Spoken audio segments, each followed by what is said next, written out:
Hi, it's me again. I'm back. These are testing times, very troubling times. A lot of you have got a lot of questions. We need to stick together. So here I am, I'm back. I'm going to give some more life advice because we're going to get through this together. Okay, first one. Oh, hang on. Serious now. Right, first question. The show goes on. I have a cough. Do I leave the house to go for beers?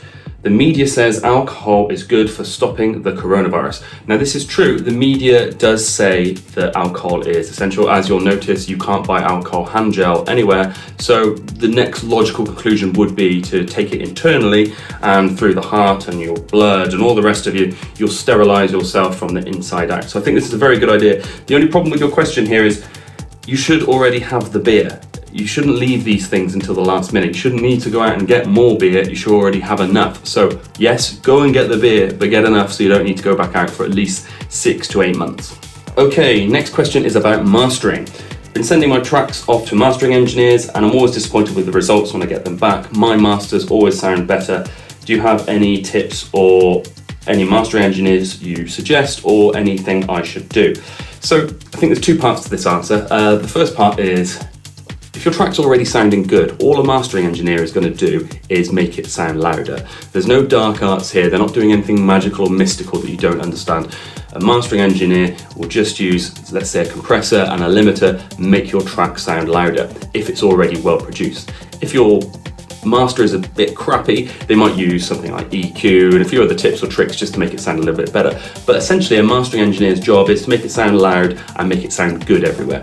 So if your track's already pretty good, then all they're going to do is make it sound a little bit louder. So you might get better results doing it at home.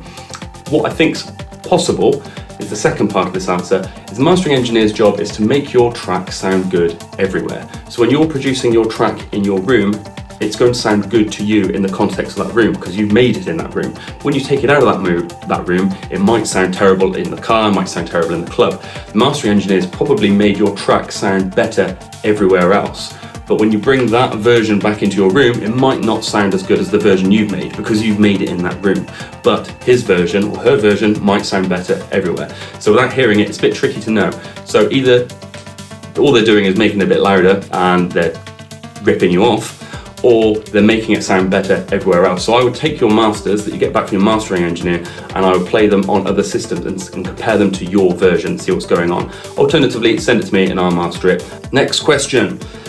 Are you ever going to release your track Evade? Probably not. So Evade's a track I made a couple of years ago. I was pretty happy with it when I made it. Never really found the right label or the right time to release it, but it's of a sound. So if you go, I've included it on a few mixes, a few podcasts. If you listen to it now, it's got a sound that's of that time, and I don't really make that sound anymore. I've kind of moved on to other things, and releasing it now is it's not what I'm interested in at the moment, and it would make it's a step backwards, if that makes sense. The track's still good, it's just not what I'm producing now, so I probably won't. I've got a few like that, like 400.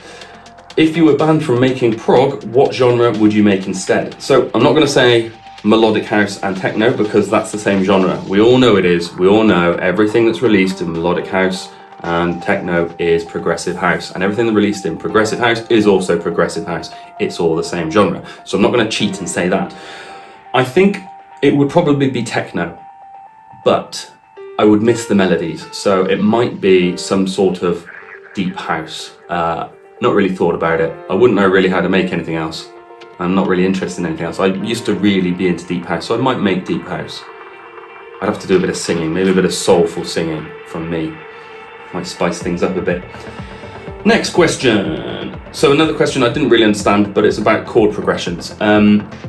If you've seen my tutorial on YouTube called How to Cheat at Music Theory, you'll know I recommend a website called Autochords. Autochords is very useful. You type in the key of your track or a chord you want to use, and then it'll show you what chord progressions work with it. You can choose sad, happy, brilliant, dull, whatever the mood of your track is. Say A minor, and then it'll suggest all the chords that will go after it, and it'll even preview them for you. So if you don't know what chords to use when you're writing a melody, it's good to go on there. It'll give you a few ideas until you learn music theory a little bit better. Are you ever going to film another techno and wine episode? I'm not sure, to be honest. it was a lot of work to set up because I wasn't just playing tracks, I was triggering clips and playing parts live, and it was a lot of work. Like planning it took like a day, and then the video was only 30 minutes long, so it was a lot of work to do, and I was never 100% happy with the results either. I might start filming the podcast, doing that, because it's a bit easier just pressing play on a CD player than playing music live. It took so much work, and then I got some brilliant comments on YouTube. Like, some people were really genuinely angry. They were like, "There is no review of the wine on here. This is ridiculous." And I just found it very amusing. I got a lot of hate on YouTube from people that maybe didn't know who I was and didn't get it, which means I might do another one just to wind up the nerds. We'll see. Hello, how are you? Please contact me back. I have something vital to tell you, Ariana. No, Ariana, never, ever, forever. Stop messaging me, or I'm going to go to the police. Anyway, check my label, Above the Storm Records. On Friday, 20th of March, so that's this coming Friday, got a new release out by Blackwater. It's fantastic. It's called Terminal. I've done a remix on it. Make sure you check it out. Beatport are running a sale all month, so it's basically free to go and buy that record. I know that doesn't make sense. It makes sense to me when I said it.